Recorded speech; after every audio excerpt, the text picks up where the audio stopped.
Assalamualaikum. Nah ini ya adonan kue maksuba ya.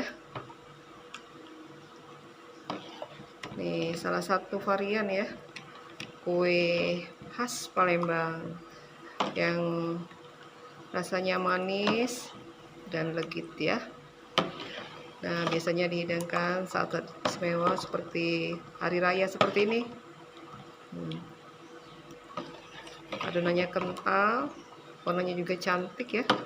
Ini dibuat dari telur bebek ya, siap dipanggang lapis per lapis. Tuh kalau bikin maksuba harus sabar karena agak lama bikinnya ya,